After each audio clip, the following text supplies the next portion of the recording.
Thank you for tuning in. This is Kingdom Wisdom with me, your host, Phoebes. So, before we get into it, I want to invite you to follow, like, share, comment across all our social media platforms and switch on that notification bell to be notified whenever a new episode drops. Welcome back, family. Today, we're here to talk about worship. And I think it would be very important for you to understand what prayer is, which was the previous series, because worship is just an extension of that. So if you haven't done it before, I would invite you to switch on that notification bell as previously mentioned. Go onto YouTube, go onto Spotify. The previous series is about prayer because worship is birthed from a place of relationship. And that was extensively discussed when we were talking about prayer. But without wasting any time, I would like us to talk about worship. Now, by definition, worship is to give reference. Worship is a space of acknowledging that there is a supernatural power that governs the earth, that is worthy of my time. Because worship is derived from the word worthy. It's about recognizing that God is worthy and He alone is worthy of our adoration and our praise. And so when we step into worship, you don't step into worship off of like what is happening in the moment. Because worship is birthed from a place of a relationship. When we begin to worship God, it's a reflection of our revelation of who God is. So worship reflects what we think of God. And in most instances, painfully, like at church, the worshiper would need to stress, raise your hands, surrender, sing, kneel, pray. But when you have a relationship with God, it's birthed from recognizing who God is. Okay. Without getting ahead of myself, let me just follow notes, okay? First and foremost, I want us to understand that worship begins in our private space, all right? The Bible talks about how we need to work out our own salvation. But worship is a weapon or a powerful element of working out our own salvation. Because in trials and tribulations, when we lift up our voice of worship and praise and adoration, we bring the presence of God to earth. Worship is telling my heart that yet though I don't see it, I know who God is. You see, when we have built a relationship with God, we are able to worship, but worship is built from understanding, knowing that He is Jireh, He's a covenant-keeping God, knowing that He is the provider, knowing that He is my peace, Jehovah Shalom, knowing all these things about God based on His word, based on His promises. Telling my flesh that it is well, even though it doesn't look like it. Worship is an act of faith. And not just ordinary faith, like, I'm praying for my favorite team to win. No. Faith in who God is, in the identity of God. And so if you were to bring it into simpler terms, when we worship is an act of love. Because if you love someone, right, you go out of your way to make sure that they know. There's a saying that says that actions speak louder than words.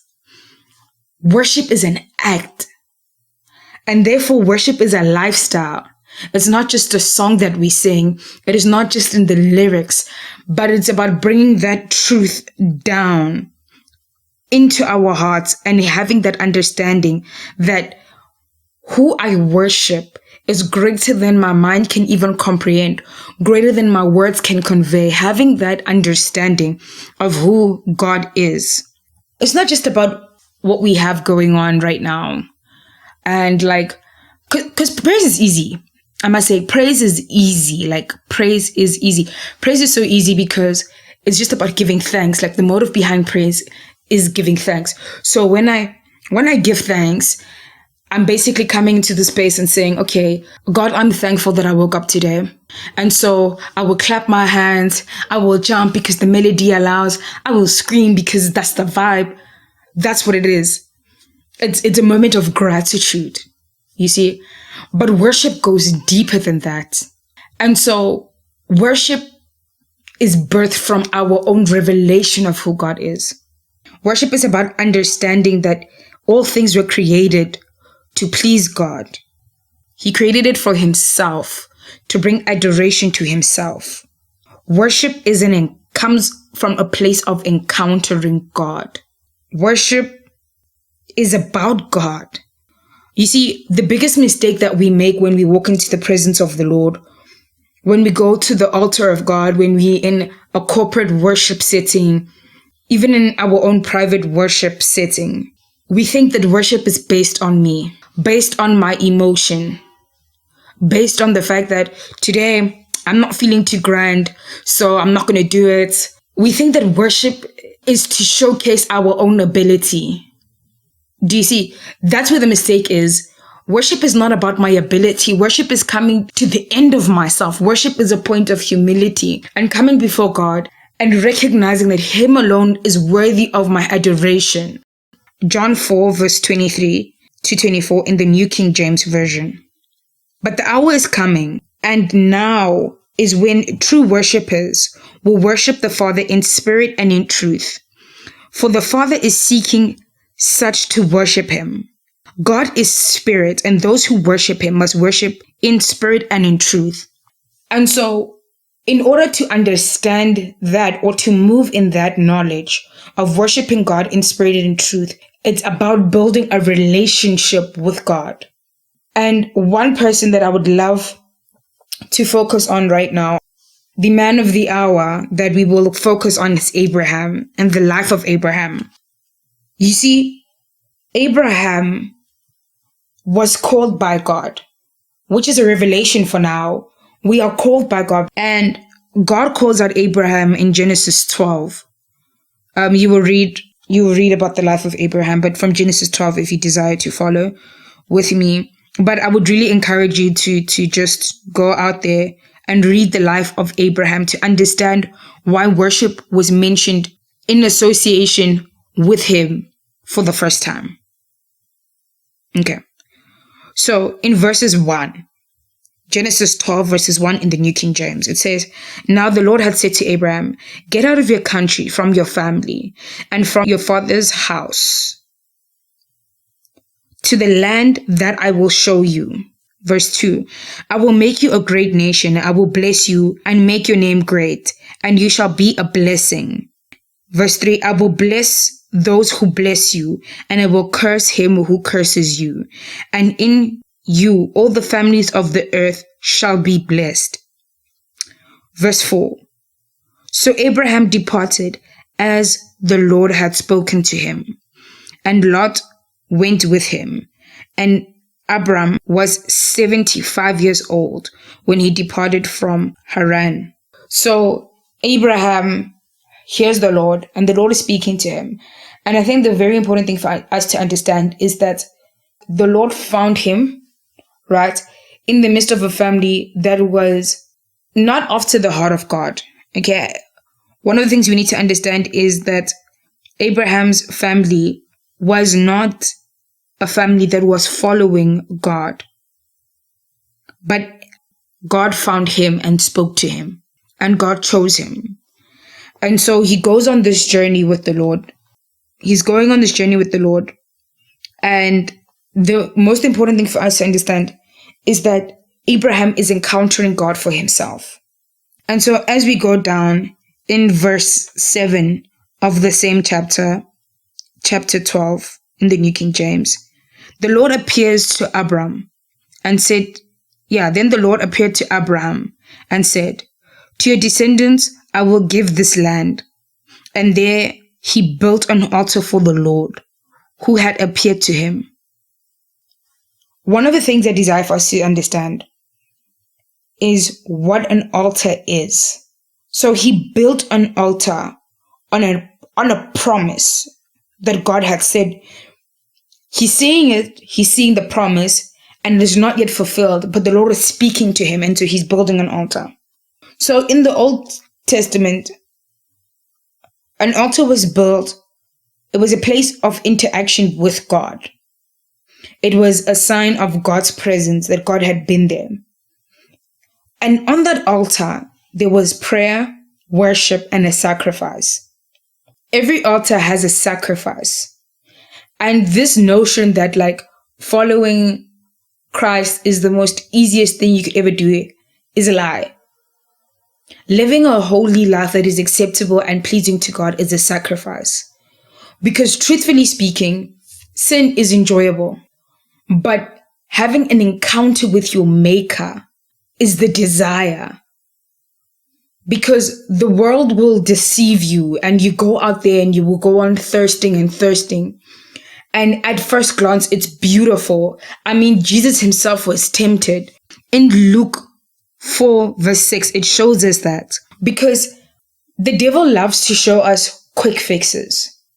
But God has a plan for your life that will sustain you, that will give you hope and a future. The enemy's plan is to come, kill, destroy, and to devour.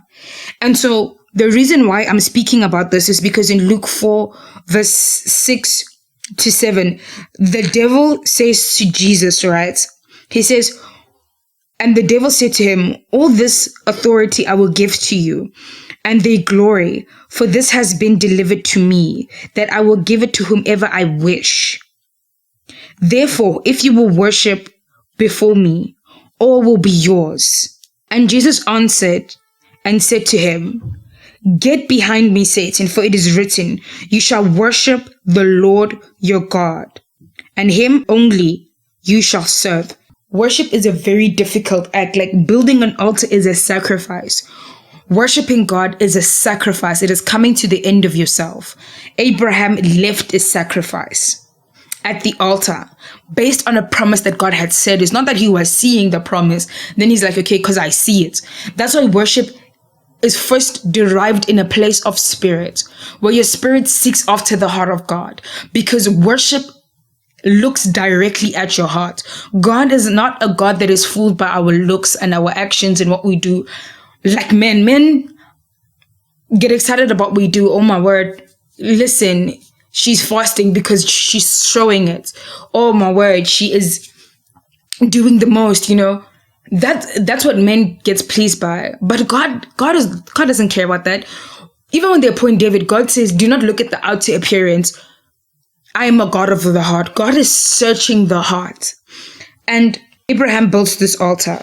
As scripture continues and the chapters go on, the Lord makes a lot of promises to Abraham.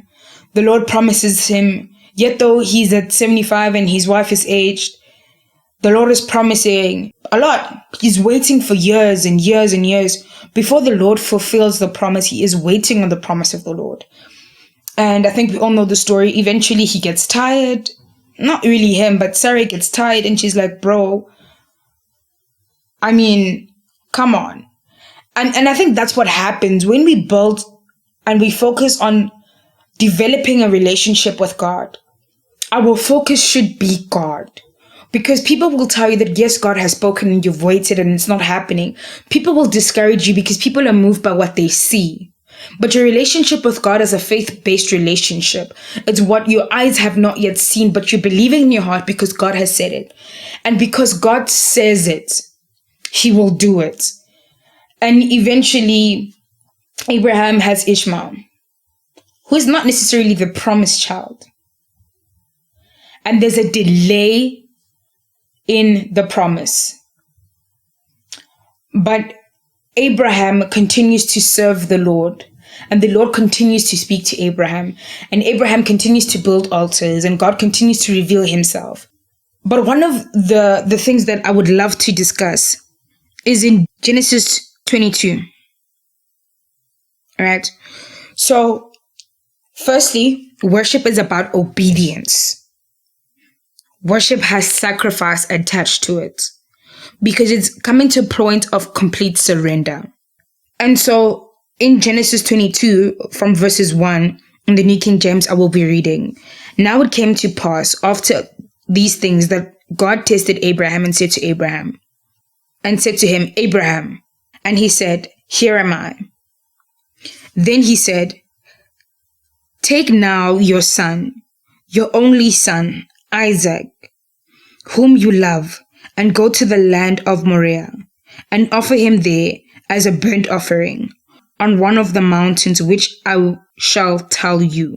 So Abraham rose early in the morning, and saddled his donkey, and took 2 of his young men with him, and Isaac his son, and he split the wood for the burnt offering, and arose and went to the place which God had told him. Then, verse 4, Then on the 3rd day, Abraham lifted his eyes and saw the place afar off.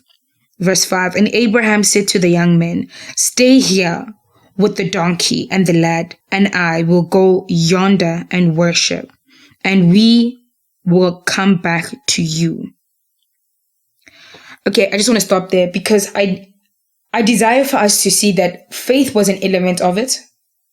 Faith is an element of worship. Obedience is an element of worship, and it flows in this order. It's obedience, then it's faith, because faith is acted out of a place of obedience of a relationship that he had with God. Right? Thereafter, there's a sacrifice, and the faith tells him that we will go and we will come back.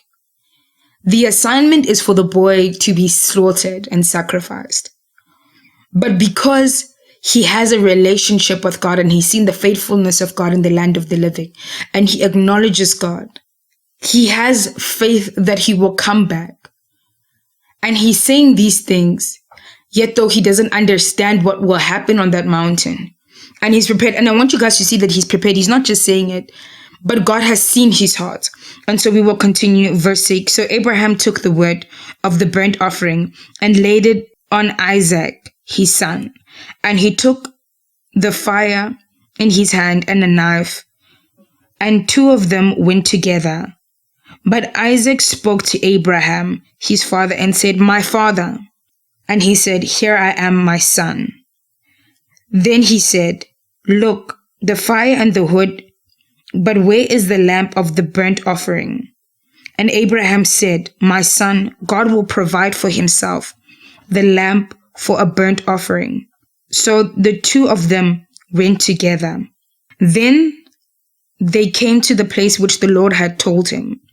And Abraham built an altar where he placed the wood in order,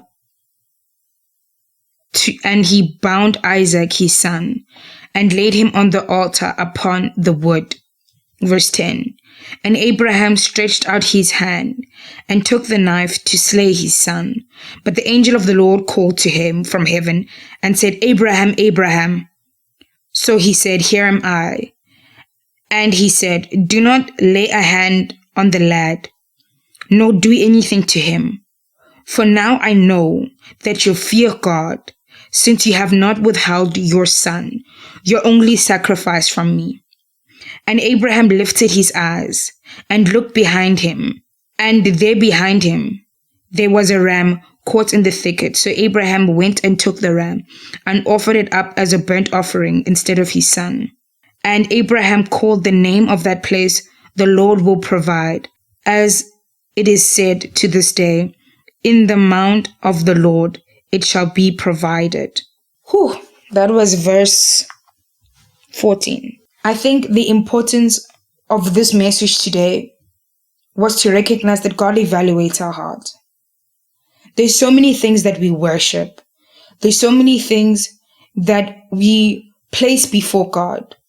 We can walk into the presence of the Lord in a time of worship, and our heart is not fixated on God. We're just in the presence of God to watch time pass by. We're in the presence of God because it is a religion, but we do not have an encounter with God because we are not ready to sacrifice that which we love. We have not come to the end of ourselves. We can be in the presence and in the house of God, and we'll miss an encounter with God because we have not come to encounter God. Because whenever we step into the presence of God, no matter where we are, there will be an encounter with God. Abraham knew this because he had encountered God on several occasions. But in this moment, when he gave a tenth, that was not what he valued. That was not what he idolized. Isaac was the awaited promise from God, but Abraham was willing to give it away in order to obey the will of God. And because God is a God of the heart, he saw that.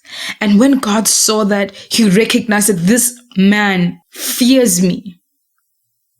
He adores me. He is worshiping me. He is coming to an end of himself, and he's saying, let every other name, let every other thing that I have placed above you, God, become less, that you may be greater in my life, because you are the God of the promise. And that's what it means to seek first the kingdom of God. It's about letting every other thing fade away and allowing God to be God. No plus, just minus. God alone, being God. Coming before his throne and saying, God, here I am, before your altar, bringing a sacrifice, being obedient. Because if Abraham had decided to go on to any other mountain, he would have never caught the ram in the thicket.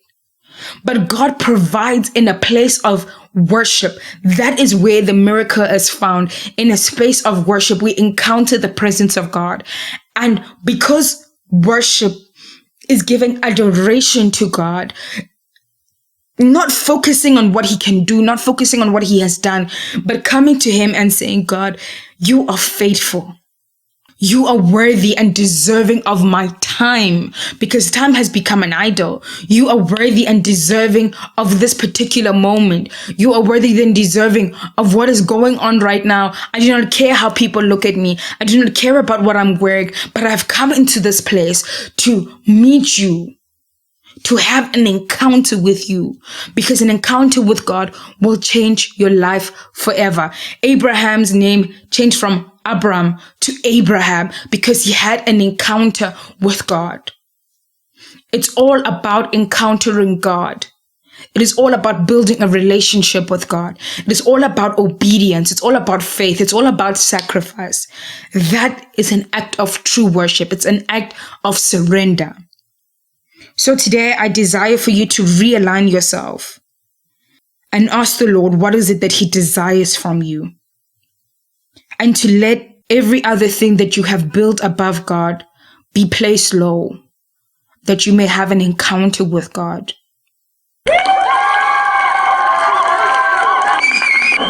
Thank you for tuning in. This is Kingdom Wisdom. Don't forget to follow, like, share, comment, and switch on the notification bell to be notified whenever a new episode drops.